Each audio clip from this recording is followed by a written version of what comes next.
Good afternoon, everybody, and a very warm welcome to the Fanatec Arena for the SRO Esports Sim Pro Series, powered by RAFA Racing Club. My name's Paul Jeffrey. Alongside me, I'm delighted to welcome the one and only Mr. Ben Constanduras. How are you? Yeah, busy.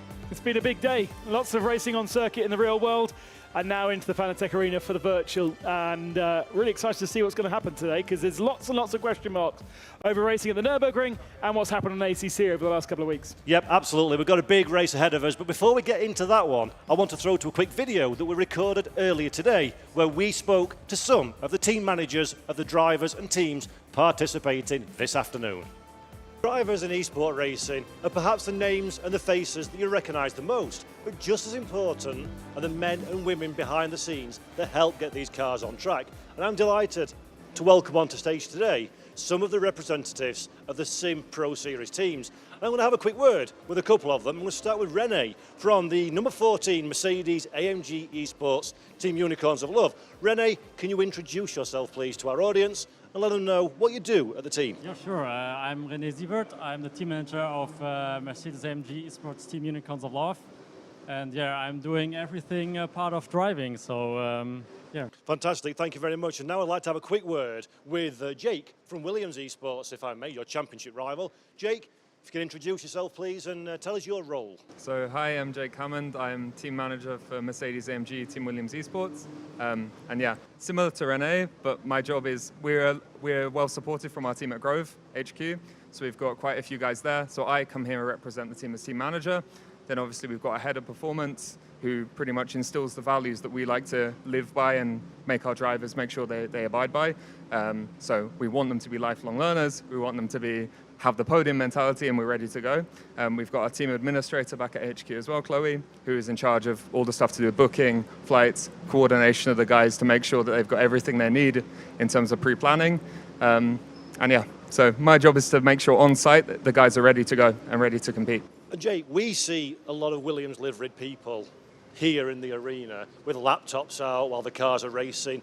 How much engagement with the driver do they have during the course of a race, and what are they looking for, and what are they doing during the race itself? Yeah, so on site we bring our engineer on site, Jack Noller, with us. He's in direct communication with the drivers during the race, guiding them with team strategy, along with our chief engineer for ACC in Brazil, Dan de Oliveira. They're kind of giving us team direction, giving the guys info about what the other guys are doing on track, how we can make adaptations, how the best pit stop strategies are, and how generally we can do our best to try and compete at the top of the race. Fascinating stuff. Thank you very much, Jake. And I'm going to pass this over to the chap next to me. This is Anthony from the Scuderia Ferrari Esports team. Anthony, please introduce yourself and tell us your team role. Well, my name is Anthony Nickpon. I'm the team analyst for Scuderia Ferrari Esports team, and my role is more day-to-day operations thing. It's not as advanced as the other guy because it's a big team effort. I'm a small part of a big effort. I sit with the drivers in their practice sessions. I engineer them during the races. I coordinate certain stuff to do with the race preparations. That's the best way to put it, I'd say. So you're saying during their preparations, what does that entail coming to an event like this one? How do the team prepare to be competitive on track? Well, for this series, we were really well supported for this. We're flown out to Maranello to practice on rigs just like this one. We have a big effort behind this. We have the team manager in Giorgio who's helping us out. We have the project manager in Tiziana who's also doing all the important stuff for this. And for us, in terms of the actual preparation, we're in the simulators, doing race sims, quali sims, trying to, integrate with each other. I think that's the most important thing in regards to the preparation for a series like Pro Sim series, having, all this. Fantastic stuff. And this is just a small cross-section of the people behind the scenes and a little taste of some of the work that goes on to put these 24 drivers on the grid as a competitive proposition in the SRO Esports Sim Pro Series powered by RAFA Racing Club. Hope you've enjoyed this little insight, and let's get back over to the commentary desk. And almost like magic, here we are back in the real world. Well done, Paul, for getting some insights into the drivers. And always great to see the level of the way these teams are created and the professionalism that they now follow. Yeah, it's fascinating. So many drivers, so many teams, so many personnel on site, and the teams are in the Fanatec Arena. But let's have a look at some of the drivers as they arrived and the stars of the show that is forthcoming in a few moments' time. Yeah, and the lineups of the drivers seem to be a little bit more consistent between rounds 2 and round 3. They started the year, of course, in Monza. Paul Ricard was the second round of our championship, and Spa-Francorchamps the third. So this, the penultimate round of our year, actually, with only Barcelona left in the championship for 2023. And you can see some of the faces that usually we don't get to see on online events, but we get a chance to see them in the real world. I'm not quite sure why BS Competition was so eager to get into their seats, but there seemed to be a little cat fight going on between two of them just then. Lots of practice throughout today as drivers get used to the rigs if they've not been here before, and refine setups if they have. Yeah, absolutely. This is a big event for all of these drivers. It's the penultimate race of the championship. We've got 5 drivers or 5 teams in with a shout of taking the championship. But let's have a quick look at exactly what happened last time in a drama-filled race at Spa-Francorchamps. We will get racing for the long climb up to Eau Rouge. Dominic Blyer gets a good start in second position, but that is covered by Granville for the run up the hill, too wide, a little bit further back. Blyer has a little nudge. He runs out onto the outskirts of Eau Rouge and Radion, but survives in second position. And now, Ben, it's the drag race down on Lacon. Absolute madness going on circuit right now. Jordan Sherratt 3 wide.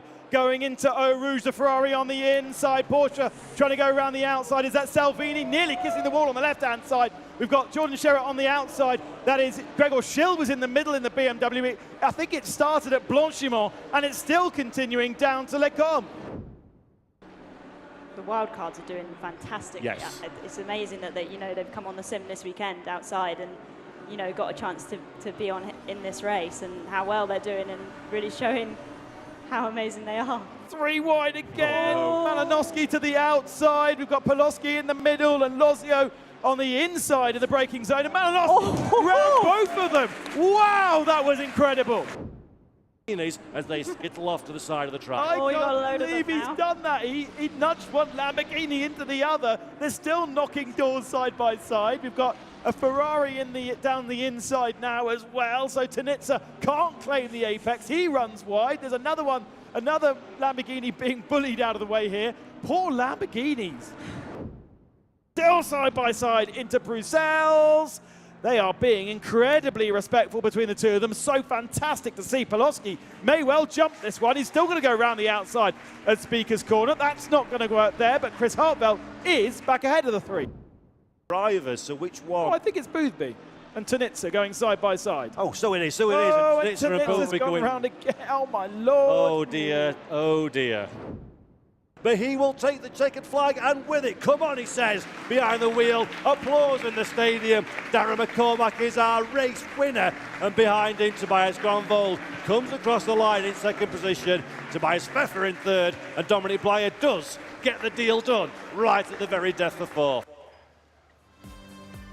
A Mercedes victory last time out at Spa, and also a Mercedes victory in a previous round, with Lamborghini the only other marque to take victory across our year in the Sim Pro. And it was an absolutely mad race at Spa. It is one of the best tracks in the world, so it lends itself to mad racing. Here at the Nürburgring, though, it's a difficult place to really overtake and make things stick. And there's a lot of opportunity in that first sector to make some interesting moves. Yeah, there really is. And we saw the results at Spa-Francorchamps mix up the championship running order. As I say, we've got 4 cars realistically in contention, 5 mathematically for the championship. So let's have a quick look at those championship standings and see who is in the hot seat as we head into this, the penultimate race of the championship here at the Nürburgring Grand Prix circuit. 15 points covering those top drivers, Ben. 35 points for a win, a point for pole position. It could be a very big opportunity for somebody here this weekend to get that big score and put themselves in the prime seats coming into the final race, because you never know what's going to happen in these things. I think particularly curiously this weekend as well, we've seen Mercedes being certainly the car to have across the 3 races so far. but we have seen a BOP change within ACC over the last couple of weeks. We've seen on the online series how that's mixed the apple cart up. It might have given the opportunity for other brands to make a mark.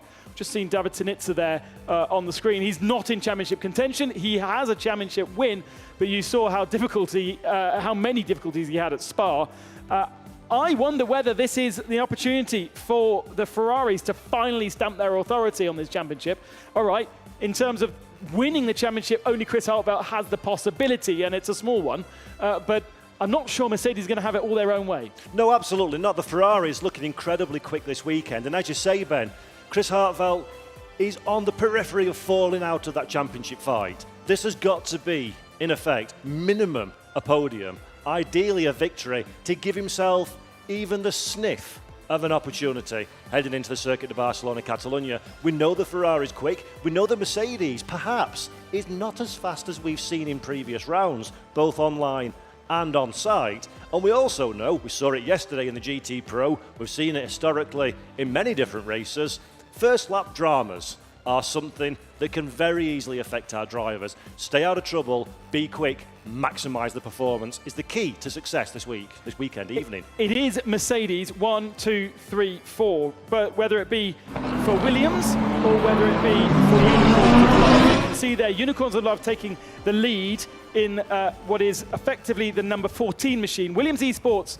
second, and then HRT by UROL in third, and Williams fourth. Those are the four Mercedes-AMG GT3 Evos that could win the championship. But if you put them in the middle of the pack, then it makes it very, very interesting in this race and the remaining race in Barcelona. Everybody else mathematically out of the possibility for a championship win, potentially. Yeah, and there's a few teams in there as well that are yet to get off of the mark. Yeah. So they'll be desperate to score points. Of course, we pay cash money all the way down to 22nd position in the championship. So it's critical to get some points on the board, to get yourself on off of the markers as well.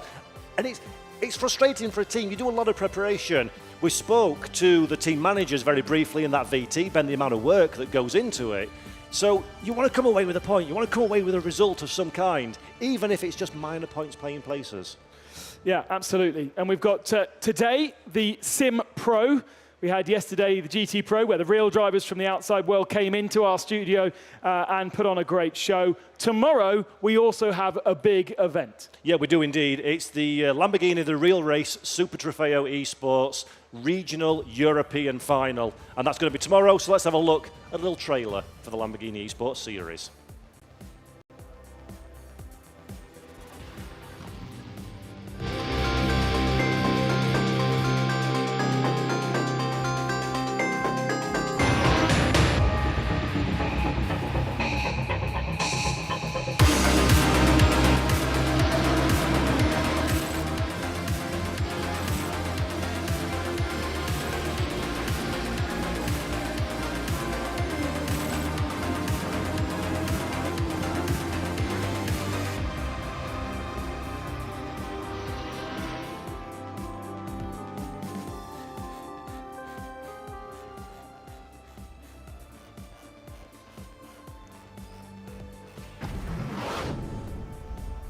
That is Sunday. Let's focus on today. And if you want to get in touch with us, please use our social media, use our YouTube stream to be able to communicate with us, and we will try and answer as many questions. We're not very expert, but we'll try and interact with you as much as we possibly can across the hours racing and, of course, qualifying, which is happening right now. The guys are qualified to set their grid, and we are in the midst, right in the middle of it, actually, with 5 minutes still remaining. So interesting to see how it all plays out grid-wise at this Nürburgring circuit that we didn't race last year. So we came back here for the first time in 2 years, but of course it features on ACC, so all these guys will know it very well from their online championships. Yeah, and this is an important one, as I say, because qualification is important. It sets your grid place for the race, of course, but we pay out a point for pole position. With 15 separating the top four, 1 point can make all the difference when we come back again at the end of the season on October the 1st. And the times we've seen in practice, Ben, and the times that we're seeing on our screen now in qualify, look at that, 23rd position in the number 88, 9/10 just over away. Unbelievably competitive. And very interesting, the layout in which we see Ferrari 1-2, Lamborghini, and then BMW. It's BMW and Lamborghini day yesterday for our GT Pro drivers. Mercedes really not featuring, and considering the effort and the engineering expertise that we see from Williams Esports and from Unicorns of Love in the GT series, it was a bit of a surprise. BMW looking very strong yesterday, but they kind of got bullied at the first corner. Nils Naujoks was the engineer yesterday. Today he's the driver. I expect a good result from them. If we focus on this race as this race alone, then it could be incredibly interesting. If we're looking at it from a championship perspective, then it's going to be quite spicy, because the likes of the 53 car here, actually that one's not into championship contention, but Dennis Schoeninger in previous races has raced in the 55 car, which is still in championship contention. That 55 car had 3 different drivers in 3 different races, has in this race Van der Velde, so has the same driver as it had last time. At least that's a little bit cleaner. Yeah, and to make it clear for everybody watching in the arena and at home, points are awarded to the car, not the driver. So it is within the regulations for teams to swap out drivers as they see fit on a per round basis. And the cars in championship contention are the number 14 Mercedes-AMG team Unicorns of Love. Tobias Gronwald is the man behind the wheel this weekend. The number 5 Williams Esports Dominic Blyer is driving today. Tobias Pfeffer in car number 4, the Mercedes-AMG team Unicorns of Love machine, is third in the standings. And the 555, the Mercedes-AMG teams Williams Esports, Tinko van der Velde behind the wheel, is the 4th realistic championship contender. And car number 57, the Ferrari, Scuderia Ferrari Esports team car, driven by Chris Harderveld, is a distant but still mathematically possible 5th in the standings. Pfeffer is 5th in the qualifying right now. Look at the championship leader, though, Tobias Gronwald, down in 20th position. There is only half a second separating their times, but that is not a place where you want to start as a championship leader, because there's so much opportunity for chaos, especially through the first turn here. It's big, it's wide, there are multiple braking lines into the turn, and really, it is not a place where you want to be mid-pack. You want to be at the front. And at the moment, a lookout from Ferrari, Sheraton Hartveld. I wonder how much there is going to be kind of team orders as we look and focus towards the championship.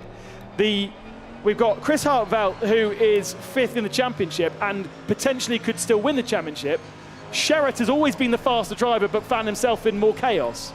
Yeah, and the big thing is, 2 cars from the same team at the front of the field, you can play the team game, you can support your teammate. More importantly, you can take critical points away from those behind. And that's going to be really, really important for the Ferrari team. 2 Lamborghinis up there, David Tinitza, Luca Lozio, currently in 3rd and 5th position. And then Nils Naujoks, ever a disruptive presence. Nils Naujoks in the number 90 is flying solo for BMW in 4th position so far. But we've got 1 minute and 32 seconds in qualifying left on the clock. Plenty of time to get out there and set a fast lap as the track is rubbering up towards the end of this session, as we're looking now at the 14. Tobias Gronwald in the AMG Esports Team Unicorns of Love. He needs a lap bend. This is important. Don't forget, we also have an on-site qualifier. We have a simulator outside the Fanatec Arena in the center of the Nürburgring paddock, and that was an opportunity to get into this particular race. We've seen it being kind of dominated by one man, really. And I think Malinowski's in for a 3rd time? The 3rd time of 4, which is an incredible effort from Maciej Malinowski, travelling to the country that we're racing on with no guarantee of being the quickest driver. But not only is he doing that very successfully, he actually is running, I'm going to look down my list, 15th in the championship standings as purely a wild card. I was actually surprised to see there wasn't someone different from the Nürburgring, because the Nürburgring's always been a place where sim racing's a big thing. There's a sim racing bar on the exterior of the venue. We've had the Sim Racing Expo here for a couple of years. It does feel like it's definitely a spiritual home of German motorsport with the Nordschleife, but it also feels to me as a spiritual home for sim racing as an old boy. Maybe it's changing now, but you know, we had, Nils Naujoks will be able to tell you that we had sim racing in Germany 20, 25 years ago on Live for Speed, and it was the Germans, it was BMW who were kind of the forefathers of that. And so it always feels like this should be a place where you'll get lots and lots of people and competitive people, but I suppose it's the weekend of the Formula One at Spa, 1 week, just 1 hour away. even if it's in Belgium, and maybe that's the reason why we haven't quite seen that level. Well, it has been incredibly busy at the Fanatec Arena, on the rigs outside, qualifying for the Lamborghini Real race and qualifying for the race that we're holding today. But we know that Maciej Malinowski is an incredible talent, an absolutely sensational driver. Very difficult task to try and overcome his time. Tanitsa was 0.3 of a second up on the exit of the final turn there and lost 0.3 by the time he got to the line. So clearly Jordan Sherritt has got an incredible drive out of the final turn to have that provisional pole position. Here's his teammate coming across the line. Will he claim the pole position? No change. Yeah, Chris Hartveld currently provisionally third. Jordan Sherritt is still on the racetrack trying to set a time. He's currently trending around 1/10 of a second away from his ultimate quickest lap. We're looking at Artie Camera now in 8th position. Artie Camera for the BMW team. Got some traffic in front of him. The Williams car moves out of the way nicely for Artie Camera, but this is going to be another lap. 8th position is solid, but you really need to be in those first couple of rows, Ben, to avoid that lap 1 drama. The camera, the next man to finish the lap. I'm also having a look at Luke Whitehead, who's down in 22nd position right now. He's on a really good lap and should improve. Yes, he does, up to 20th position. I'm surprised he doesn't improve better than that. Here comes Arthur Camera. It's going to be an improvement by not a huge amount, though, but up to 5th spot. I think the improvement was like 3 or 4 hundredths of a second, but he gets himself up from like 9th or 10th up to 4th. Our grid is set. The drivers can take a small breath, and we'll go racing in a few moments' time. Yeah, fantastic stuff. A round of applause from the audience as well. Great performance from all our drivers.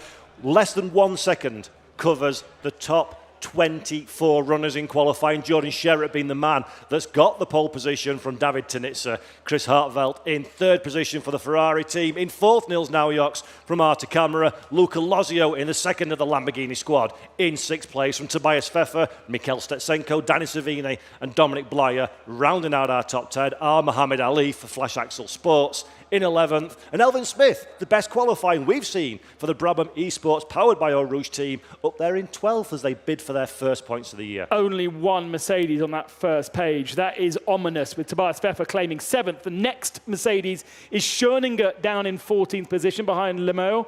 And then Gronveld, our championship leader, only 15th. Diana, Hopp, Malinowski, Van der Velde, only 19th position in the 555 car, also part of that championship challenge. Luke Whitehead, the only McLaren in the field, down in 20th. Krupi, Tauscher, Sonnen and Castroledo. Great to have VRS Coanda back in the championship for this weekend. And despite being 23rd and 24th, I put an arm around them and say thanks for coming. Yeah, absolutely. It's good to see they're trying to get off the mark as well and get first points on the board. But before we get into the race, we're preparing to go for our formation lap. Let's take a look at a video that we've prepared from AMG.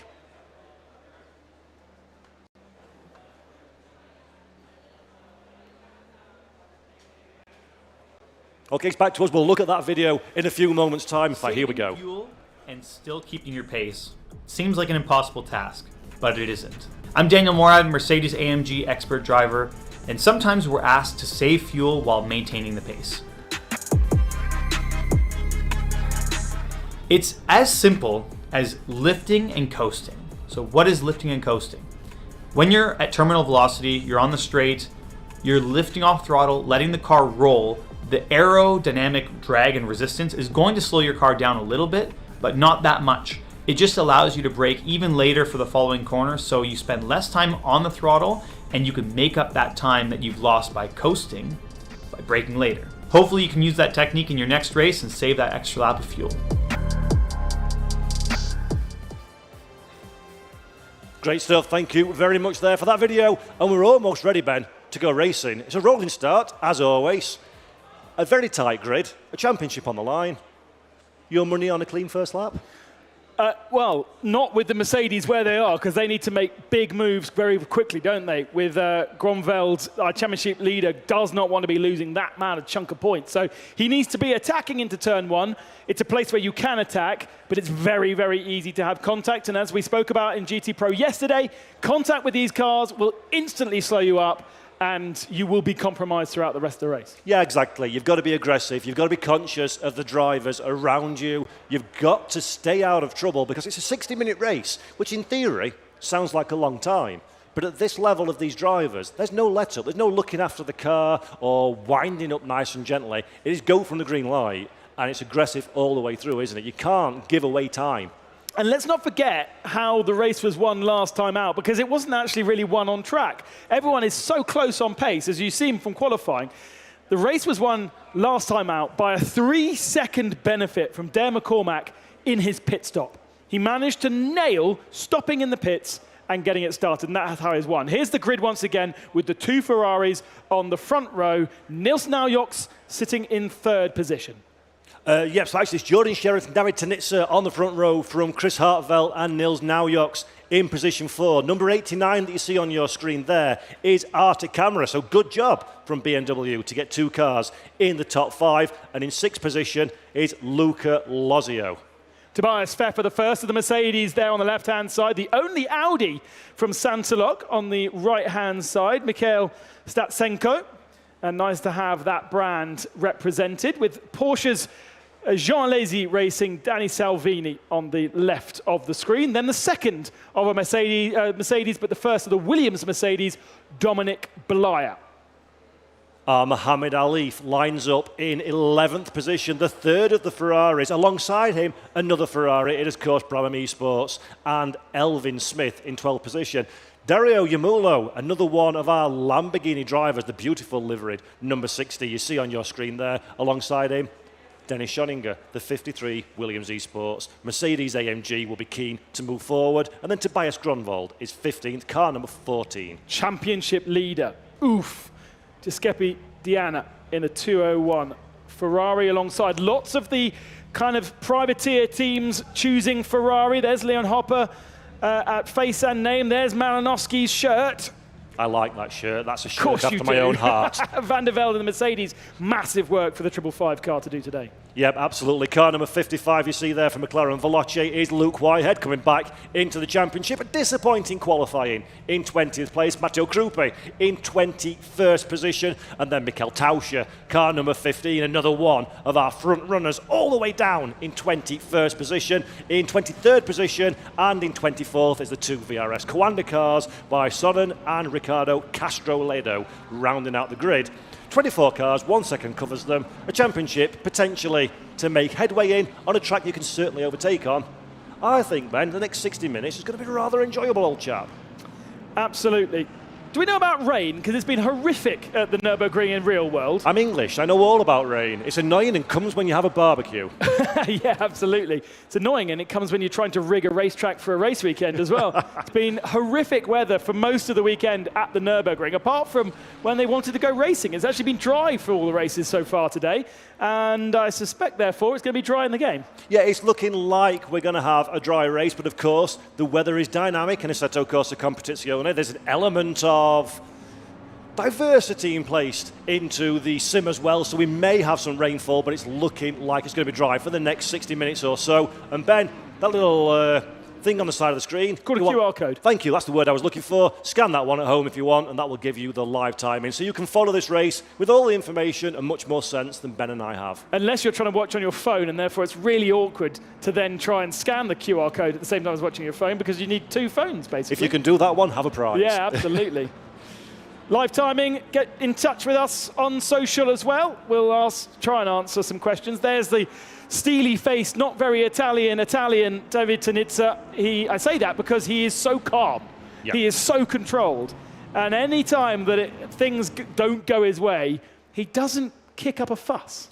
And we've said this before, but for Tanitsa and for the Automobili Lamborghini Esports team, it's been a bit of feast or famine this year, hasn't it? It's either been at the sharp end and running away with things like we know David Tanitsa is capable of, or mired down in the pack, starting second on the grid, and with his former team in front and behind him as well. That could be a bit spicy. The Nürburgring Nordschleife was designed to allow German manufacturers to show off German cars because they were fed up with going to Italy and having to do it with the Targa Florio. So they built this track to do it themselves. In the sim racing world today, they're being shown up by the Italians in qualifying, but we do have 2 BMWs of Naujoks and Camera, and they are very good at working together. BS Competition, 4th and 5th on the grid. How disruptive are they going to be in their big BMWs? This is a place where BMW should be showing off. Yeah, qualifying is one thing, racing is an entirely different prospect altogether. We've seen, historically, dramas on the opening lap. We have seen big overtakes and we've seen big incidents. It's going to be critical for every one of these 24 drivers to nail that first corner, to stay out of trouble, to bring the car in gently, because we have got 60 minutes of racing to go and we're winding down 2 by 2 through the final corner. We're about to go racing to the SRO Esports Sim Pro Series, powered by RAFA Racing Club. Round 4 of 5 here at the Nürburgring Grand Prix circuit. Jordan Sherratt leads the field away, checks the lights at the top of the gantry, the green flag waves, and it is a great start for the Lamborghini of David Tanitsa. Tanitsa gets a good run off the line. He has the outside line for the run down into T1. This is the danger zone for the Lamborghini man. Can everybody avoid contact in these opening turns? The second of the Ferraris getting swallowed up by the pack as well. But so far, Ben, the opening corners is very clean indeed. Oh, they've done very well there. It's a very wide open circuit. We're following Blyer in the centre of the pack. There was a couple of kisses, but nothing more than that, was there? And BMW having to fall back into line.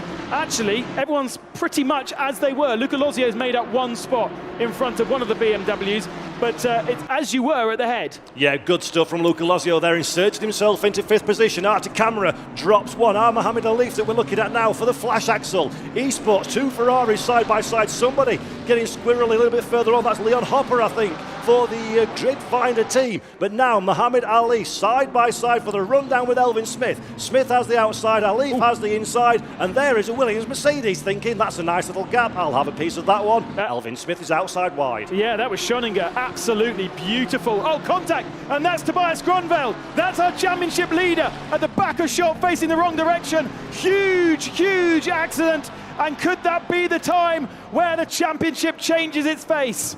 If somebody gave a book to Tobias Gronveld of things you do not want to achieve this weekend, contact on the opening lap would be the foreword. And Tobias Gronveld now in 24th position with a lot of track time to make up, potentially damage on that Unicorns of Love car as well. We said it at the top of the show, Ben, this could make or break somebody's championship campaign. We've still got a race to go, but that smells to me like massive drama at the head of the standings. Blyer and Pfeffer 8th and 9th position. They were going to go side by side through the chicane. They decided better of it. Here's the 53 trying to make up some moves. Schoninger taking another position, so up ahead of those 2 privateer Ferraris and into 12th spot, but trying to fight back is Alif.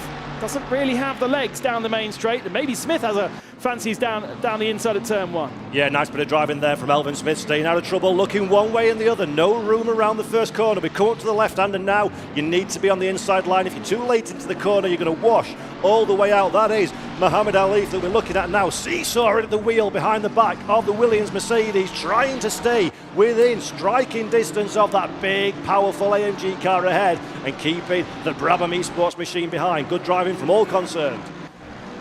Very curious to find out what happened to the Unicorns of Love Mercedes.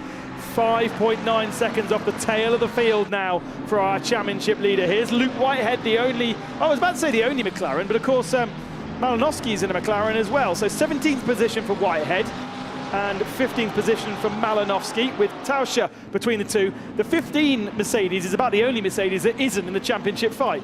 Yeah, absolutely, but they'll be keen to interplay with their rivals. Let's have a look now on the opening lap. This is what happened. That's the grid finder car of Leon Happer that you see there. Contact once, then contact from one of the Coanda machines as well. Look, that kind of points him in the right direction. So for Hopper, not ideal, but that could have been much, much worse, Ben. Yeah, you can either be spun all the way around or get corrected by the guy behind you. And it's something that works in the virtual world, doesn't work in the real world. And we follow Dominic Blyer here. So Blyer is second in the championship, Pfeffer third in the championship, and those two run together. Yes, they're in the same Mercedes-AMG team, and yes, there's a lot of Mercedes power and money. Here is Gronveld on his own. No. It was a mistake from Gronveld. Yeah, the mistake from Gronveld put him offline, went to the inside of the circuit to kind of cautiously cover the inside line, but there's a car there, and unfortunately, front of car meets back of car. Somebody goes for some coordinated skating onto the gravel, and on this occasion it was Tobias Gronveld in the 14 machine, so he's got a lot of work to do, and this is an open door, as you say, for Dominic Blyer and for Tobias Pfeffer to claw back some of that gap at the front of the fields. We're looking at Dennis Schoninger now in 12th position. Dario Yamulo's moved up into 11th place, so good driving from the Lamborghini driver. Schoninger, bit of work to do in a tight battle pack at this moment in the early stages. You win championships on your worst days, Yes. not on your best days. Something that maybe I've said far too much this year, but this is definitely going to be a worse day for the Mercedes drivers generally than we've seen throughout the other rounds of the championship. They're just going to have to maximise what they can, stay out of trouble. The problem there for Gronveld is he just dipped a wheel in the gravel and didn't have the drive off the corner. And everyone else was expecting him to be driving off the corner, so they had their foot down. All right, maybe Malinowski should have come off the throttle, but if he'd come off the throttle, he might have got spun around by the guy behind him. So. Yep. And these are the inevitable problems being in the middle of the pack. You've got to think about yourself, those in front and those behind, and you've got to be reactive to what's happening around you. Another driver, Ben, that's loosely in championship contention is the 57 Ferrari, currently driven by Chris Hartveld. They've dropped to 5th position. We saw him getting swallowed up by the pack on the exit of T1. That has not worked out well at all. Luca Lozio, Nils Naujok's ahead of that Ferrari. Not only is it bad for his race, he can't help Jordan Sherratt either, or, more to the point, receive that help from Jordan Sherratt. Yeah, that's interesting, isn't it? That's I think that might have happened off our screens, because I'm sure Hartveld was right up there on lap 1 with Naujok's behind. It was as it was, basically, at the start of the race. Sherratt, Tanitsa, and then Hartveld with Naujok's and Camera separated by Lozio. So Hartveld effectively has lost 3 or 4 positions off shot. And that's going to be interesting to see how the 57 can recover. We see contact. Tobias Pfeffer makes contact, and that is Dominic Blyer. So two of the championship rivals come together. Dominic Blyer is falling down the standings on our live timing screen, 23rd position. So 2 of the 4 drivers coming into this race looking for the championship are running in the back of the grid. We were talking about the Mercedes-AMG team, but of course they're run by different sim racing teams. Unicorns of Love versus Williams. You can see Tobias Pfeffer in the inset chatting on Discord to his engineer and trying to understand what has been done. Blyer holds on. Where's Blyer now? At the tail of the field. Okay. So even further down than Pfeffer. Pfeffer 12th. So Dominic Blyer and Tobias Gronveld are our last 2 drivers on the grid, and they're the 2 championship contenders. Tobias Pfeffer is almost flirting with being outside of the top 15, which pays points this weekend, and I dare say the stewards will be looking very closely indeed at that particular incident. Mikhail Stetsenko, that we're looking at now in 7th position in the lead, in fact the sole Audi that we've got on this field. Stetsenko again, he's come to embody this behaviour this season, hasn't he? Quiet, under the radar, but effective, moving his way through the order. And again, for the ITB Santalot Racing driver, this has been a good opening portion of the race. Some things for the race control to start diving into. It was a clean first lap, but we're on lap 3 now, and it's less clean. Who are they going to be penalising with these various incidents? Especially the Blyer-Pfeffer one has a massive effect on our championship. Yeah. Although, if none of them score very well, then it's as it was going into Barcelona, really. Well, as a broadcaster, I kind of hope it stays as it was, so we've got plenty of racing still to do at the Circuit de Barcelona, Catalonia. Somebody who doesn't want it to stay as it was is this man, Mikhail Stetsenko, currently in 7th position. The car number 25 just ahead of Stetsenko is Arta Camera, and that man, Chris Hartveld, that we're seeing started 3rd position, needs minimum a podium this weekend to stay in contention. 5th place, not going to be good enough, I don't think, to keep him realistically in that fight if things stay as they are. I guarantee they don't. To be fair to Stetsenko, we very rarely see an Audi at the sharp end of a field in any of the online races. I kind of do know why. In the real world, the Audi R8 is almost one of the cars to have if you're going GT3 racing, but when it comes to the sim racing, it never really features. And I think the main reason for that is because Audi Sport don't have a sim racing representation at all. Yep. In fact, they don't really have anything apart from a Formula One field now. They've quit all their customer racing. They're stopping their Dakar program at the end of the year. They're not going to build a GT3 or a TCR car any longer. And so sim racing is definitely nowhere near their radar. And so Stetsenko having to do this thanks to Santalok who are obviously one of the Audi real-world teams, and doing a nice job. Yep, for me, Statsenko's been one of the understated drivers of the season. As I said a few moments ago, no dramas, no massive fanfare around him. He just goes out there and delivers good performances. And you and I sort of make faces and look at each other going, well, where's he come from? So I've not seen anything of him, and he's snuck himself into the top 6. And again, it seems to be the case for Mikhail Statsenko now as we are riding on board. I love the shot of the RF camera over the shoulder of the driver, sees the real wheel. You can see the virtual cockpit as well, and that is very much a driver's eye view of what these sim drivers see in the rigs, isn't it? Chris Hartveld's just giving us a driver's eye view, unless the bird is in the car, in which case it could be a bird's eye view. It'd be quite distracting to have a bird flying around while you're trying to drive. Absolutely. But it's a great opportunity if you don't know ACC to see what the driver sees. All the different numbers, whether it be tyre pressures and temperatures, brake pressures and temperatures on the right-hand side, the traction control kicking in and the ABS kicking in as and when. Here's Pfeffer, 12th position, in a Ferrari sandwich. And Tobias Pfeffer, remember, he dropped to 12th position courtesy of that contact with Dominic Blyer. He's not recovering the time quite as quickly as I thought he would do, with absolutely no disrespect to Mohammed Ali for head. They've not really been in the same kind of postcode this season. I would have expected the Mercedes-AMG Esports team, HRT machine, Tobias Pfeffer, to have cleared that Ferrari quite quickly. But the Ferrari's got a fair turn of pace, it seems, today. Malinowski's been given a 30-second penalty for an unsightly shirt. For contact coming out of the hairpin. And that's quite strong, actually. They've deemed it his fault. Now, to be fair, he drove into the back of Gronvald and pushed him off. So, makes sense, really. But Gronvald was not carrying the normal speed you would expect because of his mistake. So that's where I think it's a little bit hard on him. But either way, that's race control for you. They've also looked at Malinowski and Diana, and another 10 seconds to add to Malinowski's list. Yeah, that's a real shame. Malinowski's been very impressive this season. I'd also like to live on air defend his shirt choices. They are sensational and much like my own. And in fact, no, I wouldn't, because it kind of takes away the glory of my floral shirts. I have to wear the white of SRO, unfortunately, which is, I much prefer floral. But Malinowski had a great season so far. Real shame, and it's going to be hard to recover as Chris Harteveld now is on the attack. As is Demulo on the Porsche of Salvini. Here comes Schoeninger around the outside. They're kind of 3 wide, going through the left-hander at turn 2. It's invited another 3 to the party as well, with Ali, Pfeffer and Smith. It's going to be very tricky for Schoeninger to do anything now, because he's right in the mix of quite a healthy and quite a fast pack. Yeah, this is some really close racing from these drivers, and look how many cars are involved in this paddle pack. Dario Yamulo that we're looking at now in the Lamborghini. He has got the RAFA Esports Porsche ahead. He's got to find a way past, but he's got to do it, Ben, and we've spoken about this again countless times in our jobs that we've done together. When you're attacking the car in front, you need more than half an eye on the car behind, because if you go in half measures or you leave an open door, mark my words, Dennis Schoeninger is going to go straight through that gap, and you're going to go NASCAR style all the way to the back of the queue. Yeah, Schoeninger's already done that, hasn't he? He's already managed to get past Alif, because Alif left the door open when trying to attack, I think it was Smith, early doors. So it has happened before. Now this is closing up.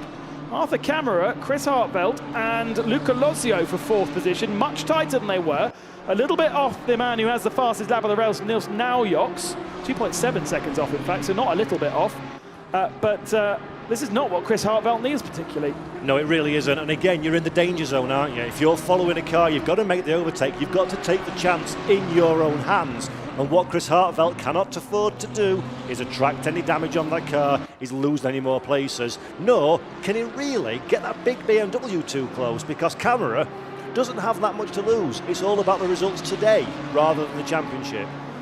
I think if I was Sherritt, I'd probably be turning my wick down just a little bit to back Tanitsa and Naujoks into this battle. That would be the idea from the Ferrari Esports team if they are serious about trying to get that 57 car into a championship contention, because it's the only non-Mercedes that could mathematically still win the championship, but it needs a mighty result here. And with Sharon scampering off into the distance and having Tanitsa and Naujoks trying to chase him, they're not creating opportunities here for Harteveld. And unlike in the world of online esports, where you can say, oh, I didn't hear the message, my communication tool was down, look at the picture-in-picture, you can see the Ferrari squad behind him, can tap him on the shoulder, say, get a move on please, Chris, and same for Jordan, slow it down, let's get your teammate more in play. And that's one of the unique aspects of an online event, isn't it? We're all in the same space, we can communicate, we can look each other in the whites of the eye after the race, and it adds an element, doesn't it, that really spices up these events.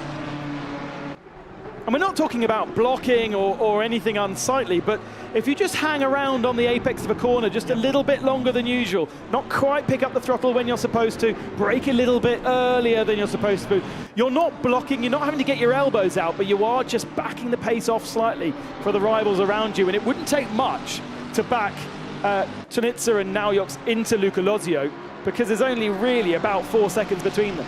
Yeah, that's exactly right. It's just typical racing tactics. There's nothing wrong about that one. Mohammed Alif now, car number 12, position number 11, still trying to find a way past the Mercedes of Dennis Schoninger ahead. Schoninger in turn, still following Dario Yamulo in front. Danny Savini still holding on in the highest place of the Porsches in a good 8th position for Jean Alesi Esport, and that is Mohammed Ali's onboard shot again in the Ferrari, one of the newest cars in Assetto Corsa Competizione. It's not been as competitive, it's fair to say, this season in the hands of privateer teams, but Mohammed Ali having a great drive on the fringes of the top 10 so far. Sweat dripping off the Malaysian's brow. Can you believe it? A man that's so used to humidity, sitting in 20 degrees in Germany with rain outside and is still sweating. Such is the work rate that needed to be done by these drivers in the Fanatec Arena. It's always been known as a sweat box in the 3 years that I've been in here. But I can second that one, sir. Quite happily. It's not quite as bad as the commentary box in the real world this weekend. It's particularly awful.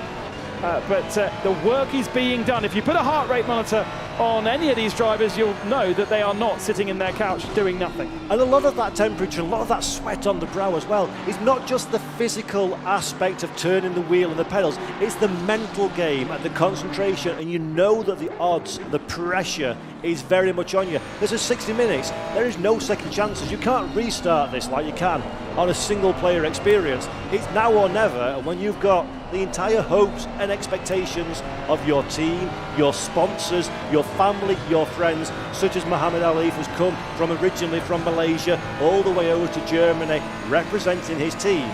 That's a lot of pressure on people's shoulders, Ben, isn't it? Yeah, absolutely, especially when you've got big brands like Ferrari. You know, we're in the sim racing world, yes, but we've got massive brands, worldwide recognized brands, who are watching what you are doing and your every move. We're watching Chris Hartveld. He's probably closer than he's ever been to Luca Lozio down the main straight. Is he close enough to go for a move? Goes down the inside, does Chris Hartveld? Can he make that space go? Lozio gives him racing room. Well done, Luca Lozio. That's awesome. That was absolutely last of the late breakers. Needed that little bit of contact on the apex of the turn, but absolutely no problems with that. Very, very brave. And Luca Lozio actually doing a really good job not to lose 3 spots there. Yeah, absolutely. Lozio, he thought he had the inside line covered, saw the Ferrari coming down like a bully. Great drive from Hartveld on the marbles as well. There's very little grip down there. He's got a really narrow entry into the corner. Lozio gave him the space he needed, but then closed that door immediately to not allow any opportunity for Arte Camera behind. And that is 2 drivers performing at an exceptionally high level. Round of applause behind us. Well deserved as well, and that may well be a key moment for Chris Hartveld in this race. But look how much it cost him, from 3.9 to 4.4 seconds back from Nils Naujoks. Now he really needs to get his head down, because these guys are separated by less than tenths of a second a lap, and so to build 4.4 seconds as a gap, he needs the rest of the race. It really does, and this is the time when the Ferrari team are going to be furiously doing some calculations and wondering and working out how they can use Jordan Sherritt at the front of the field to the advantage. You've got to do it. We're coming into the pit window, so maybe we try and get through the pit window first before we find any team interplay. And Ben, we've seen it times many this season and seasons gone by. Pit window is where big changes tend to come in the running order, often what you're not really expecting coming into it. Absolutely. As you say, Dale McCormack winning last time out in the pits an absolutely nailed pit stop whereby he just hit all the marks he needed to do, and therefore no punishment from the game whatsoever for being slightly to the left, slightly to the right, slightly too forward in your box. They don't have to do anything in terms of changing tyres, or they just have to put a single litre of fuel, but the game punishes you so heavily if you're not absolutely in that square. Slightly to the left, slightly to the right. I thought you were going to break out in song for a moment there as we're looking at Dario Yamulo now for the VS Racing by Ballas Esport car. Lamborghini, not the works Lamborghini this seat, privateer entry. Yamulo doing great work in 9th position. He is very close still to Danny Savini, and big shout out to Danny Savini that we can see through the windshield just up the road. That Porsche, not the easiest car to drive, changes quite significantly over a stint as well in terms of balance. Savini is holding his line very nice, and no obvious mistakes at this juncture. Interesting different view here. I was about to say he's taken away all of the stuff at the top of the screen, but actually it's just hidden by the glare from the screen. But a different view in terms of actually sitting inside the cockpit of the car. We saw when we were looking over Chris Hartfeldt's shoulder that we weren't inside the car, we were much more forward. And all of this tweaking of your view, up, down, left, right, all contributes to the feeling of being inside the car and the ability to get the best performance out of the car. Right, Ben, now I'm reluctant to say things have calmed down, because I don't think they ever will be calm. We're about to go to the pit stop window. But now things are calmer. I think it's a good time to welcome a special guest here into the commentary box. It is my pleasure to welcome to you all Celia Martin, who is not only a renowned racing driver at this very circuit in her own right, but also Kunos Simulazione's brand ambassador. Celia, welcome to the very, very, very, very hot seat here in the Fanatec Arena. Well, thank you very much. I'm happy to be there. Nice Hello. to see you. Nice to see you. It's great to have you with us. You've been spectating this race from the green flag. What do you make of the performance of our drivers so far? In fact, bear with me 1 second, please, Celia, because we've got a bit of drama on track as the Mercedes-AMG Esport car goes too wide with Yamulo, just about manages to recover it. So we almost had a car in the scenery to welcome you into the box. But back to my original question, Celia, if I may. What do you make of the show that you've seen so far? Well, it's pretty cool. I like it. I enjoy it to watch. It's a nice fight, a bit everywhere. I like the move in turn 1 from the Ferrari. It was good. I like the pass on the grass. Well, we've seen this kind of racing, Ben, all season long, haven't we? This is not unique to today. It's been sensational from all the way back at Monza at the beginning of the year. Yeah, the level of professionalism walking into this arena must surprise you to see just how everybody's approaching this. Well, I've been following a little bit of esports, and it's just becoming even more and more professional. So I didn't expect less. It's actually very good. It's really like a proper normal race, if I may say. So I know it's really cool to see. Maybe a few more elbows out than a normal race because they don't have to pay the carbon fibre repair bills in a virtual world. But on that topic of repairs, Ben, the pit window's open, so now we've got a 20-minute period for anybody that's new watching at home to the world of SRO Esports. We have a 20-minute period where drivers must come down pit lane, must put a minimum of 1 litre of fuel in the car. It's a 25-second mandated pit time, and this is where the race often changes very significantly, doesn't it? Yeah, absolutely. As you know, racing in ACC, you have to be so precise when it comes to your pit stop window and getting absolutely bang on. I suppose in the real world it's the same, because if you get it completely wrong, you run over various mechanics. Yeah, definitely. This is, I think the most important strategy. You really have to choose the right time and hope for no incident or anything. Was that Arte camera we've just seen have an attack on Luca Lozio, go massively deep into the corner, and Lozio regain that position? So camera now is starting, again, I hate using this word, Ben, of desperation, but he's becoming a little bit more urgent in that BMW to try and make inroads to the pack ahead. Well, Statsenko's taking himself out of that battle, so he's seen the cars ahead and he's seen that he maybe was in a bit of a fight that he didn't need to be in, so he's pitted early, put himself on a clean bit of track, and hopefully now the traditional word is the undercut, get some fast laps in before the next guy's pit and find yourself ahead of the battle that you're in right now. A lot of strategy to think about in the pit stop window. Even if there's no things to change on the car, there's still a big effect on when you pit, right? Yeah, definitely. I mean, in real life, you also have to manage the gap. So your out lap is as much as important as your in lap. So I guess, I mean, I'm sure they're doing the same here. And as you say, even if it's 1 liter, yeah, just to make everything right at the right time. So yeah, just a bit of stress in that time. And if you cannot put that gap, the undercut is just not working. So we've seen, we spoke to the team managers briefly at the start of the show. There's a lot of people here in the arena that are doing the data and that are doing the team management role for these drivers, telling them where clean air is, telling them when to stop and the optimal strategy. How much of that do you get in real life? How much engagement with pit wall, either giving you instructions or trading ideas, do you normally have? Well, usually when I know my pit window is open, and I just 100% trust in my engineer, and I just let him choose the right time. So usually I don't know what's going on with the other cars, and at the radio, to me, it's always very peaceful and calm to not put any stress on me, and I'm just concentrated on, like you'll say, maybe next lap you pit, and so I know last push basically. So yeah, unless there is like a safety car or something, then things get a bit more hectic. But otherwise, at least my engineer at the radio is pretty calm, so it lets me concentrate on just the pits. Yeah. And I would imagine you don't really want a debate and conversation around the Nürburgring in a very fast race car. It's probably not the optimal thing to help you concentrate. Definitely not on the Nordschleife. The only critical point could be because of the weather, and if you have to choose between stay on slicks or on wet, and if this is a tough decision anyway.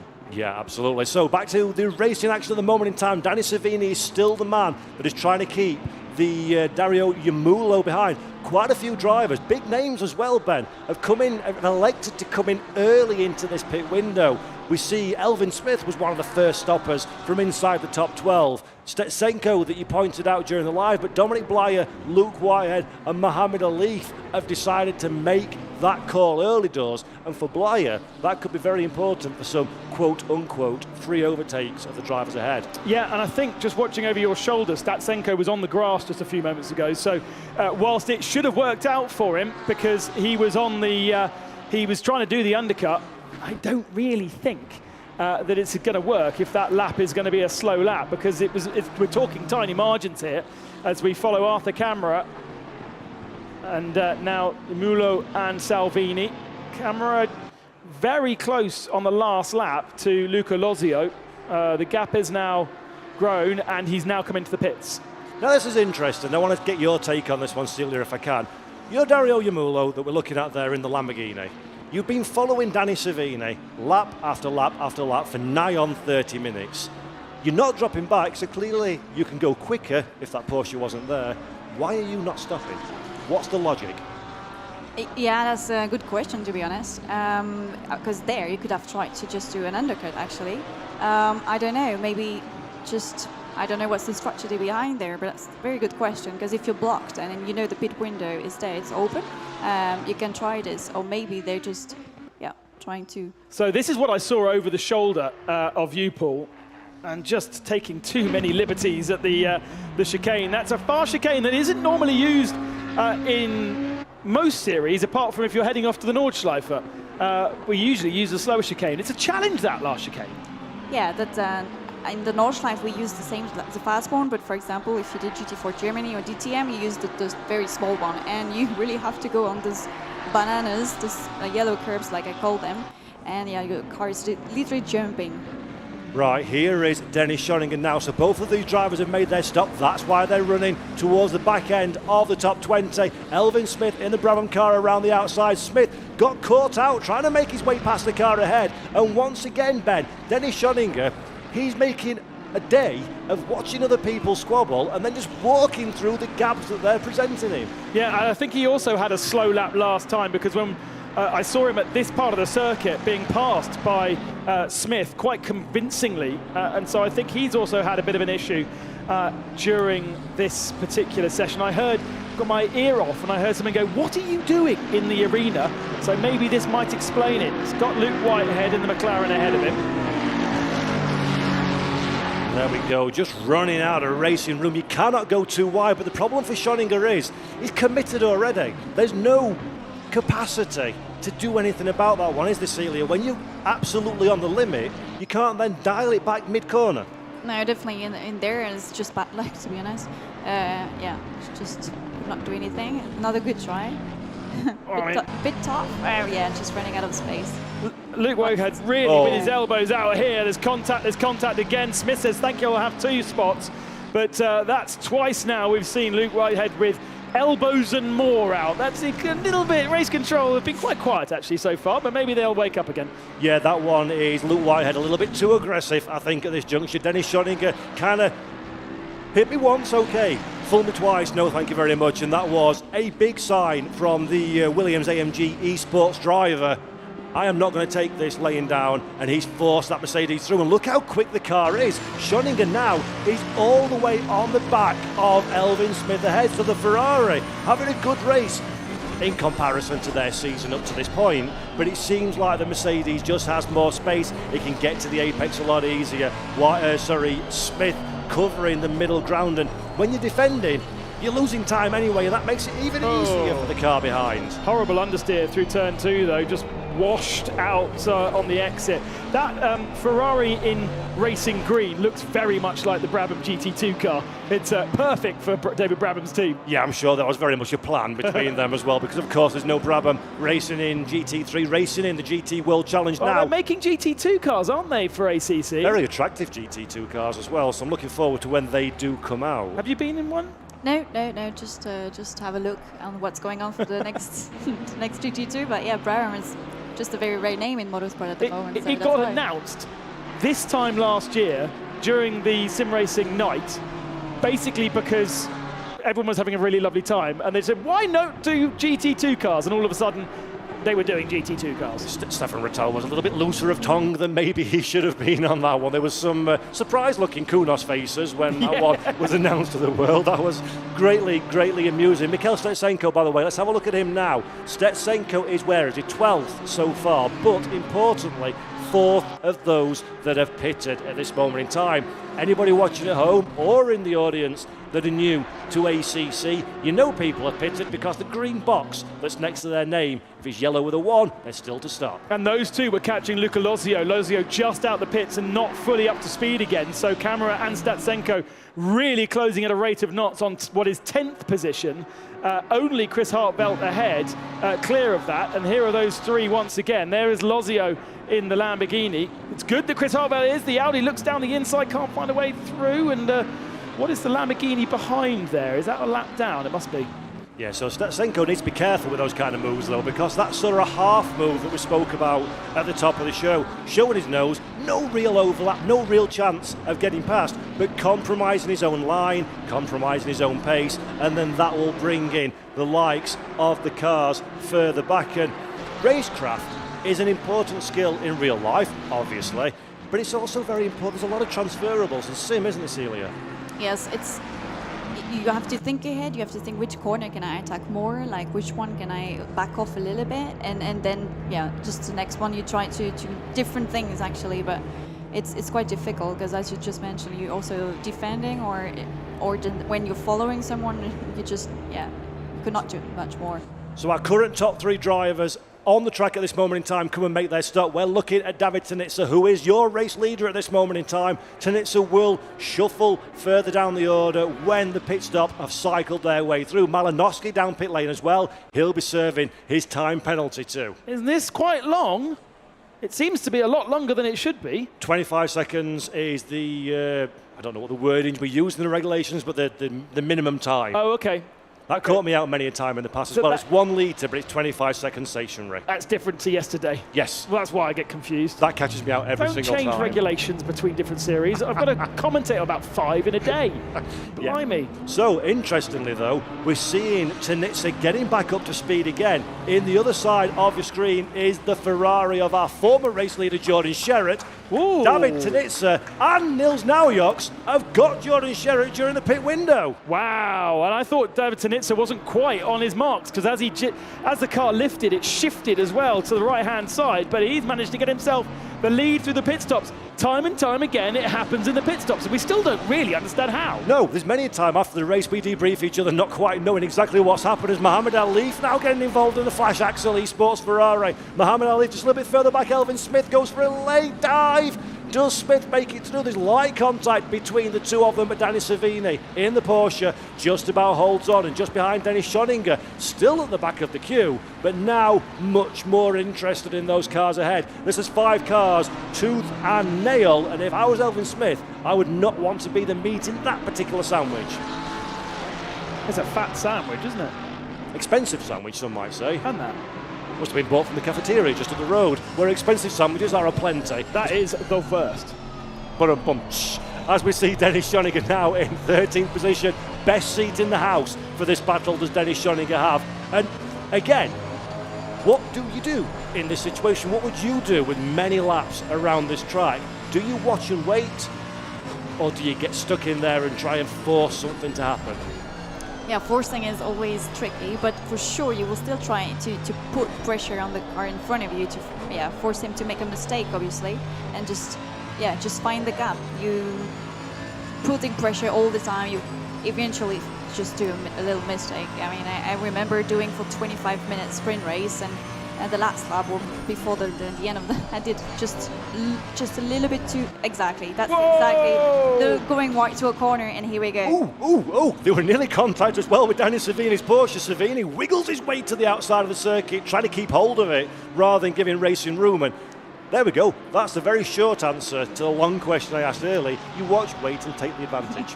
But a 5-second time penalty for Dennis Schoninger for contact earlier in the race will kind of render all this pointless come the checkered flag if they stay as close. Interestingly, that's contact with Luke Whitehead, and when we saw that contact, we absolutely put it on Luke Whitehead's head. So I didn't stutter then, by the way. I did mean to say that twice. And so that's an interesting decision from race control, although there might be multiple situations. Here is a replay of Luke Whitehead again. Elbows out again from Luke. That's a little less clear cut, though, isn't it? Because he kind of turned in. Yeah, but that's the thing. He was turning in and just touched a little bit the rear of the car, and then as you just full area, full on that roll grip, it's just go dancing together, spinning. That's the problem. And that's the difficulty, isn't it? Because you're running the car on the absolute limit and the edge of adhesion. They often say in Grand Prix racing, for example, to articulate it to people at home, you could push a car wing and it'll spin it around. As we're having a look at a replay now. This is Elvin Smith that we see, Dennis Schoninger just behind. Now Smith just runs completely off of the racetrack, and it's so easy, isn't it? When you're attacking those curves, the car's so unsettled, you've got to be on the limit, but a millimetre over that limit and away she goes. He's missed the left-hand apex, which has pushed him wide for the right-hand apex, and he's hit that so awkwardly it's lifted the front end of the car up, and if you don't have the front end on the ground, it doesn't turn. But, I mean, it's interesting because seeing the Mercedes just behind, he absolutely nailed those curves, but the car was okay with it. Yeah. That's the very different behaviour of GT3 cars. They all deliver similar pace, but in different ways. Some you can abuse the curbs with, some are much more stiffly sprung, and it's so simple to make that kind of mistake, isn't it, at that particular corner? Yeah, definitely. You just missed your braking point a little bit, you're turning a bit too late or so, and then as you say, you missed the first one, then obviously the second is compromised and you just run right, so yeah. How do you learn how to ride a big curb? Because it's something that it seems to be a bit of a black art to get it right, to not hit it so you take off, but to go over it. Wow, good question. Combination of, the turning at the right time, and then when you just, it's just putting the car on this side at the right moment, so the left side, if it's on the left corner, you just have less weight, obviously, so then it just it just flows. There's no forces on this part of the car, but it's quite tricky. Imagine the Nordschleif's a good place to learn, because there's a lot of riding around there, isn't there? Not sure about taking curbs though, depending on which ones. Yes, that's true. Some you do, some you don't. And you have to learn which ones. That was a change, right? So we're seeing the little fight with Dominic Blyer. Tobias Pfeffer manages to find his way past Giuseppe D'Anna as well, although Pfeffer almost immediately goes to say hello to the beach, keeps the car on the racetrack, thankfully, as the two Mercedes now are side by side. So Pfeffer gains 1, loses 2. Tobias Groenewold still on the recovery, drivers watching as well, as we're seeing who's that going off. That is Giuseppe D'Anna going onto the gravel. He's got the car back on the racetrack, so that works out okay. But Tobias Pfeffer and Tobias Groenewold, two drivers, again, just to reiterate, in case you missed the start of the show, are fighting for the championship. Neither is in the points. But Deanna's going, hang on a second, I've got the leader of the championship, second in the championship, I've got 2 other Mercedes around me. What am I doing here? Don't panic, don't panic. I've got Groeneveld, Blyer, Pfeffer, 15th, 16th and 17th. 1, 2, 3 in the championship, and I'm in the middle of it.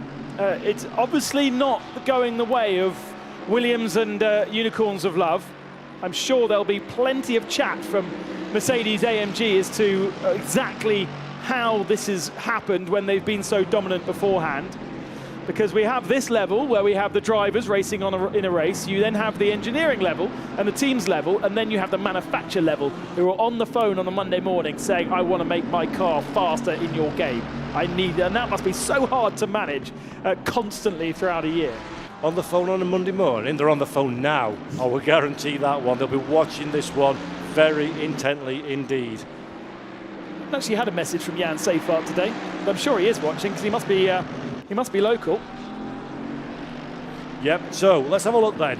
We are 20 minutes to go. The pit window has closed. Let's have a look at the results. The running order. David Tanitsa was the big winner from that pit window alongside Nils Naujoks. They're running 1-2 in the race, but Tanitsa has made a 1.6 second advantage over the BMW driver Naujoks. Behind, Naujoks himself is 0.6 to the good from Jordan Sherratt. Sherratt has gone from the top of the field to the bottom step of the podium, but Ben, what's critical, he has now got no cars between himself and his championship contending teammate Chris Hardeveld in 4th.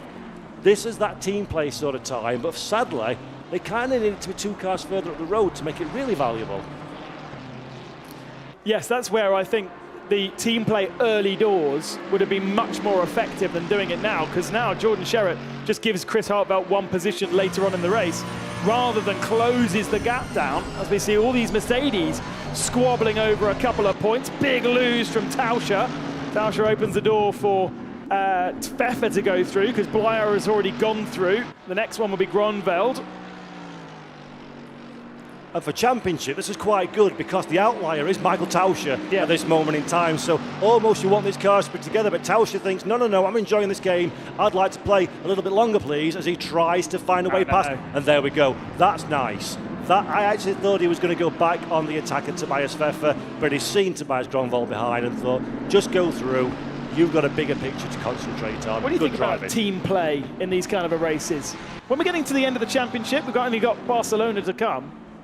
Yeah, I think at some point, if you're playing for some points, for some championship, yeah, definitely, if you can help a little bit somewhere, you just definitely do it. It's, yeah, I mean, we see that in every championship series, like Formula 1, for example. Also, obviously, in my team, it's the same. If you have a sister car or the same team, you just try to help there. And obviously, there's no I in team, of course, and it is a team game, as you say, so it is a case of working. We're having a quick look now. There is some Lamborghini liveried shirts. Why is that important, I hear you say? These are the finalists that are going to be taking part in the Super Trofeo Real Race Lamborghini Esports Series tomorrow, the regional European final. Those drivers are pretty much people that have qualified in a competition online. They're not works professional drivers like we see in this race, but the winner of the regional final tomorrow has the opportunity of joining the Automobile Lamborghini Esports team and becoming a professional driver. That's a big event for them, and that's what's magic, I think, isn't it, Celia, about sim racing? It's very difficult, we talked about this before we came on air, to raise the budget and the funding to become a professional driver in real life, but in sim racing it's open to anybody, and this could be a life-changing day tomorrow. I definitely agree with this. This is a great chance, great opportunity, but it's with the years, it becomes so professional. Everyone is so good there, to be honest. As a real race driver, I'm also struggling a little bit, to be honest. So it's just amazing the level they have. So when these new guys coming here and they see this is the chance to be part of that world and to try that, just to get there, and I mean there is a nice money prize to win, even more what we do in the real world. Exactly. Yeah. And the similarities of the simulations now, it is so close. We did a little video together for social media before the show, and it's so close. The real and virtual worlds now that they're winning it, they're racing and competing in an esport competition, but that's got crossover skills to what you do. Yes, no, definitely. I mean, it's the same. You still have to handle the pressure. You're still sweating a lot. As in a real car, there's so much concentration to get everything right, like braking point, turning point. Nothing changed really, and this is becoming so realistic. It's really cool. I mean, for me, for training as well, it's, yeah, like I said, I use it as proper driving. It takes me like 80% of the job. So yeah, it's really cool, and the level is, yeah, again, we see some guys also now in DTM. They were coming from East for sim racing, so obviously it shows it's possible. And I myself, I studied most of it on the PC at the beginning, so it's definitely a good platform, and yeah, to help you as a real racer. Fantastic stuff. Now we're looking at Danny Savini. So Savini has had a car painted to the back of him pretty much the entire race. Now he's got cars in front. Ben, this is a great opportunity for the Jean Alesi Esport team driver to show us how much pace is in that car, because he's going on the attack and he wants a top 10 position. You need a top 10, don't you, really? You pay points to 15th, but 10 sounds a lot cooler. Porsche was really strong yesterday with Lauren Heinrich and Arjan Guven in the sim racing, in the real racing world, because Lauren Heinrich and Arjan Guven are effectively professional sim racers as well as real racers. But it's weird that in this championship they just have not had the representation and the performance. And whereas I think if you put Arjan Guven and Lauren Heinrich in this race, you probably find them quite high up the field. Great to have VRS Coanda with us, and we just checked in with Castro Ledo at the back of the field. But really want to see those guys a little bit higher up than 20th and 23rd. Such a massive name in the world of sim racing, and of course with the relationship they have with Porsche Motorsport, you would hope to see them further up the field. But they missed last round, and they haven't really managed to get that Porsche working, as we see on other platforms, because on other platforms Porsche is very much the thing to have. Yeah, absolutely. And we've run a custom BOP, of course, in this championship based on the Real World GT World Challenge and the testing of the teams, drivers and nominated manufacturer drivers, it has to be said, to make sure that we get as even of a playing field as possible. Plus, of course, success balance based on your previous race. That's not cumulative, that's just based on the previous race, which in this case was Spa-Francorchamps, as we're riding on board in 15th position with Tobias Pfeffer now. And who would have anticipated this, Ben, coming into the race? Well, the guy just ahead of him, Dominic Blyer, his championship rival, with a 5-second penalty for making contact with his teammate. 5-second penalty a bit later on. It's interesting that early doors the penalties are 30 seconds and we've gone down to 5. So race control getting tired and soft. Not at all, not at all. They do a great job, of course. We joke, but they do a great job doing race control. It's so difficult to analyse every incident, and what's beautiful about sim racing, you've spoken about it in terms of the data and the car setup, but from a event organiser point of view, we've got infinite camera angles, data, full data from what the cars and drivers are doing, and that's another aspect that we have to think about in these kind of competitions. There's nowhere for these drivers to hide. It's not like the old days where you could say, oh yeah, I had a gear change incident on the back of the circuit and you had no onboard cameras to prove them wrong. Here, everything to the minutiae is monitored, checked and triple checked. Yeah, definitely. You actually have to be super clean. I think maybe sometimes even more clean than in real life, just because it's just cost difference. But yeah, you monitor the same way, and yeah, for race control is a lot of work. Obviously, everything is on video, so they can have all different angles to analyze the situation, which in real life sometimes, to be honest, is missing. So sometimes you will have help. Listen, I was in the car, this happened. You have a problem with your onboard camera, and you cannot prove. So here, obviously, it's just different, and it's the race director is quite busy deciding what's the best for the penalty. Yeah, absolutely great work behind the scenes for everybody involved in bringing this championship together, the SRO Esports, AK Esports, and all the men and women that put these events on here in the Fanatec Arena. It's fantastic to be a part of it. Somebody who's probably not enjoying themselves a great deal is the number 18 VRS Coanda Porsche, still trying to find a way past Luke Whitehead. And Ben Whitehead has kind of been dropping back gradually, and he's not going to be satisfied with outside of the top 20 when the checker flag falls, a driver of that calibre. I imagine that car's got quite a lot of damage though, because he had his elbows out a few times, and he probably therefore is carrying some kind of damage to the car.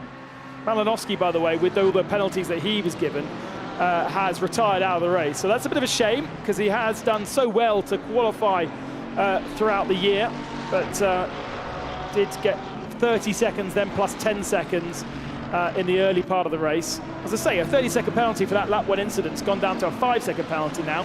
Schoeninger, we're watching, he's got 5 seconds. Blyer in 14th, got 5 seconds as well. And Diana with a 10-second penalty down in 19th position. We follow Schoeninger right now. Brilliant. Yeah, we're looking at Dennis Schoeninger in 10th position, and while we're waiting for this race to unfold, I'm going to say a very warm thank you and goodbye to Celia, who's been a pleasure to have you here in the commentary box, giving your insight into what we hope has been an enjoyable experience. It was. Thank you very much for having me here. I'm super happy to give my input, and I'm going to watch the end of the race. It's quite exciting. Yep, go grab a drink, don't go anywhere, because there's only 10 minutes, but as you've probably seen, 10 minutes, a lot can happen in these events. So Celia Martin, thank you very much for joining us in the box. Thank you. It's not really a box though, is it? We have to say. Oh, you got an applause. We never get applause. We get a boo. Blimey. Brilliant. Thank you very much, Celia. As Mikhail Stetsenko now decides that he fancies some of that applause, and he's going to achieve it by giving a stout defence. Dario Yamulo in the Lamborghini behind. This is the fight for 7th and 8th position. Remember, Stetsenko is the only Audi driver in this field. Great work for the ITB Santalot racing machine so far. But Dario Yamulo looks like he's found some lap time down the back of the sofa, and now he needs to exploit that one in that Lamborghini machine. Well, Stetsenko did come out of the pits on the tail of camera, and I think has steadily been losing time and dropping into the clutches of Lemulo. I think that's really the way round this has happened. Maybe as we get to the tail end of this race, just the tyres saying no more. We do hear drivers talking about how they preserve the car to the end of the race, and maybe haven't quite managed to get the Audi set up correct for that. And not so much this season, but certainly in years past, Mikhail Stetsenko is certainly not a man renowned for allowing people to overtake him easily, shall we say. Dario Yamulo is still a relatively new name to the top-end world of esports. It's going to be fascinating to see now exactly how this one transpires. There is no pace in that Stetsenko Audi, but we know he can defend. Yamulo will be keen to move forward. He's got the speed, but he doesn't have track position. And we've only got 7 and a bit minutes to go, and very few opportunities to make it happen. This has got to be aggressive, but inch perfect, Ben, to pull it off correctly. I love the head tilt, the aggressive head tilt. That makes all the difference. Well, maybe. Up to 5th gear, hard on the brakes. You can see the pedal boxes flexing when these drivers stamp on the brakes. Such is the force, much like in the real world, the drivers are putting into the pedals. All, of course, supplied by Fanatec. Pedals and steering boxes, DD2 direct drive wheels with what was a bespoke steering wheel 2-3 years ago. Wow, and look at the commitment through the chicane. Backs it in. I think it's fair to say that perhaps Lemulo hasn't got the best tyres left on his Lamborghini either. That's quite a flighty car, though, at the best of times, isn't it? Especially when it comes towards the end of the sim. And talking to a few of the drivers, you want a relatively loose rear of the car just to help you rotate it a little bit, to take a bit of the pressure off of the front tyres, because understeer around a circuit like this one really kills lap time. You need to get the launch off the corners for the long straights, for the fast sections, a racetrack. And for Yamulo at this moment in time, that car is a little bit flighty, but it is clearly very quick indeed. Here's a man we've not spoken much about so far, Ben Tinko van der Velde in the 555 Mercedes-AMG Williams Esports. 13th position. Elvin Smith has been glued to that 12th place of RAFA Esports so far, with Van der Velde, very quick driver, also interestingly racing in the the Lamborghini regional finals tomorrow as well. Double duty for Tinko. 13th, parachuted back into the car in place of last time winner Darren McCormack. Not been a great result so far, or a great race should I say, up to this point. He is the best Mercedes, however, because Wow, you Schoeninger... wouldn't say that very often, do you? 13th, the best Merc. Schoeninger's got a 5-second penalty and he would drop behind Van der Velde. I'm amazed that we haven't seen a change of position between Ferraris. Still, 6 minutes remaining, Sherritt and Hartwell. Sherritt's dropping off the back in Nils Naujok, so it's not as though Sherritt has an opportunity to get himself ahead of those two. And Tanitsa absolutely in control. Well, there's no way in the month of Sundays I'm going to do these live maths. But looking at this one, we came into this weekend, Chris Harteveld was 34 points adrift of the championship from Tobias Gronvold from the Mercedes Team Unicorns of Love. As we see, Dario Yamulo now decides elbows out time, nothing that Statsenko can do, so he gets that position in the final corner. Good pass for Yamulo for VS Racing by Ballas Esport. We're going back to the championship permutations. We said that the Ferrari was an outsider for this title coming in here. If they finish third or fourth, and everybody else has had, frankly, an absolute disastrous nightmare, they're right back in the conversation again. But there are points all the way down to 15th position. Correct. So I suppose that really Our championship leader, though, 16th. Yeah, Blyer in 14th, Pfeffer in 15th. It's not a lot of points, is it? Van der Velde with an attack as well on Smith and gets past Smith. So up into 12th position. But and the 555 is part of the championship fight as well. So a couple of points in favour. But what's the difference between third and fourth? That is, that's a couple of points. Yeah, 25 for third position, 21 for fourth position. Doesn't sound like a lot, but championships in the real world have been won by half a point. Championships in the sim world have been won on countback. Yeah. You cannot give away points. It is ridiculous. You cannot have your teammates stealing points away from you. Jordan Sherritt, by the way, has 3 points to his name. Of course he's going to want a good result here. Of course he's going to want those points to his name.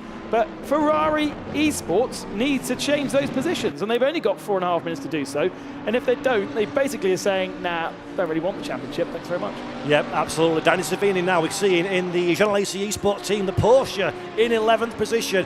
We saw him defensive for the first 2/3 of this race. We're now coming into the sunset of this event with 4 minutes left on the clock. Savini on his tippy toes. Can that Jean Alesi Esports Porsche find a way past Dennis Schoeninger, inclusive of his 5-second time penalty? He doesn't need to overtake him, but if he wants to have a nibble of our Muhammad Ali for head, he's got to get that pesky Mercedes out of the way. 3 minutes 43 seconds left. He's rapidly running out of time. A warning to car 313 for causing a collision. Car 313 is Matti Krupe. We've not seen much of him in the Lamborghini, down in 19th position. And then car 68 on lap 17. A warning for car 8 for causing a collision. Car number 8, of course, being the car driven by Danny Savini, the Porsche that we speak of. And there is Matti Krupe. He's had that warning. In two minds. Who wants this pass? No one wants this pass. I'll take this pass. And the VRS Coanda car now under massive pressure from the Lamborghini. Turning in on the inside line, though, for the next corner as well. So it'll be difficult for the Lamborghini to go all the way around the outside. There's a little bit of a kiss, and Krupe needs to shut the door because Diana will pick up any advantage that he can be offered, despite the fact he's got a 10-second penalty to his name. Battle for 18th, doesn't score any points, but does give you a bit of money. There's prize money all the way down to last position in both the GT Pro and the Sim Pro. And now with the switch back again on the inside line for the kink at the bottom of the hill.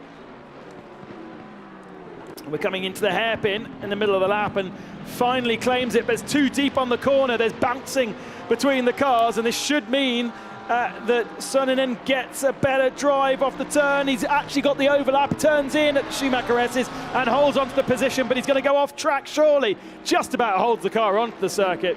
I'm amazed the other two didn't take advantage of that, because that was well offline. Again, Krupi round the outside. It's going to give him the inside line for the next turn. It's taken half a lap to do it, but he's done it now. Yes, bravo. That is some fantastic racing all the way down the lower reaches of the top 20. But Mattia Krupi is the man that takes that position away just behind now. The VRS Porsche tries to find a way past. Looks one way and the other. Leon Hopper as well is, not Leon Hopper, sorry, Giuseppe Dana behind. After all his trials and tribulations, is keeping a watching brief as well. But Krupi in the Lamborghini Esports team has that position as we come round the final corner on what I think, Ben, is going to be the penultimate lap with a minute and 25 left on the clock. It's going to be close though, because Tanitsa's already 55 seconds into his lap, so I think we might have 2 laps to go. And look at the gap between Tanitsa and Naujoks. Less than a second, 0.8 of a second between Tanitsa and Naujoks at the head of the field. There's an 8-second gap. Sherritt is slowing down to Hartwell. I think it's going to change. Whoa, Tanitsa's very, very fast through the Schumacher S up the hill there. Almost a little bit too ragged. Tanitsa's not a man to crack under pressure though. He's already got a win to his name this year. And here are the 2 Ferraris. We've talked about it all race. I think it's happening now.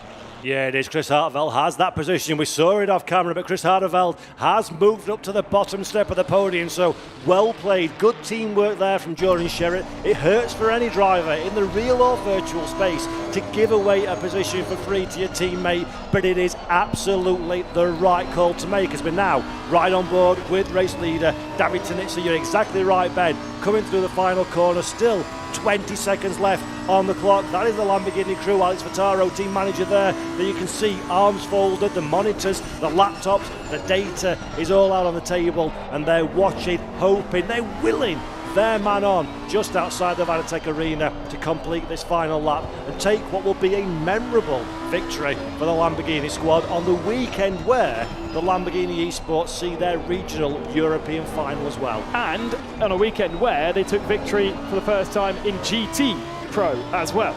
So we are definitely, if Tanitsa wins today, going to have a winner from Lamborghini in 3 separate races in the Fanatec Arena. And that, folks at home, is how you do inspirational to the drivers that will be taking place tomorrow. Now let's ride on board with Tanitsa now for this final tour of the Nürburgring Grand Prix circuit. We're riding on board the dashboard of the GT3 Lamborghini. He's got 0.8 of a second. He knows he cannot let up the pace at all, or Nils Naujoks, the ever wily Nils Naujoks behind, will be in like a shot. This chicane, incredibly difficult in a GT3 car. Does he lift the throttle? Only a little bit. Uses all the curve, kisses the gravel on the outside. He's not letting up, Ben, whatsoever. No, and the gap is staying at just that 1 second. We're not seeing the Naujoks behind. Riding on board with David Tanitsa instead, and the gap is not closing whatsoever. So Tanitsa not feeling the pressure. He got bullied so hard in the last round. There was so many incidents and accidents for Tanitsa to deal with. And it, again, the days where it goes badly where you win the championships. He's already won 1 round of the championship.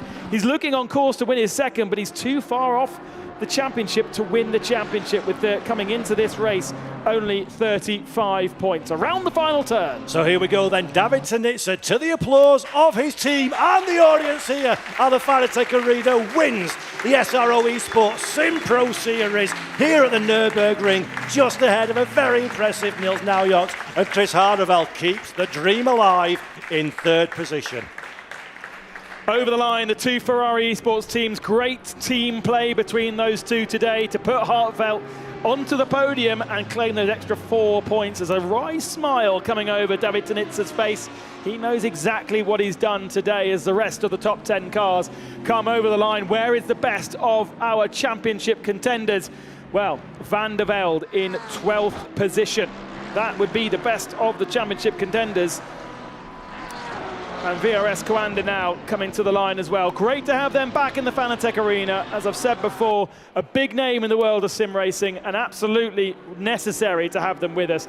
There is our 2nd position driver, Nils Naujoks. Didn't see too much of Nils, but he has picked up a very solid 2nd position and some big work done, both from in this race and, of course, in the race we had yesterday for the BMW works teams of RAFA Racing in the paddock and WRT.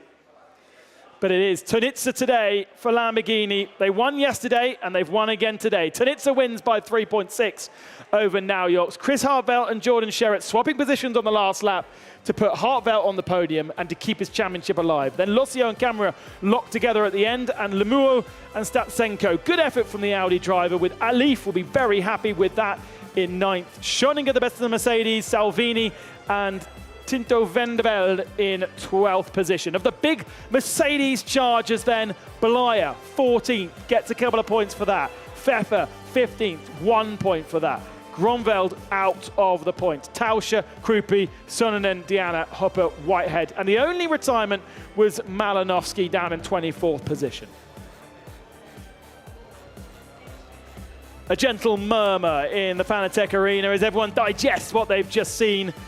An absolutely entertaining and really good battle of racing. Perhaps not the side-by-side racing that we've come to expect from other championship rounds, but it is the Nürburgring after all. And we still have one more race to go. Some explanations, some debriefs. Doesn't happen on Discord here, it happens inside the Fanatec Arena. Lots and lots of chat about exactly what happened. Salvini, Tunitsa.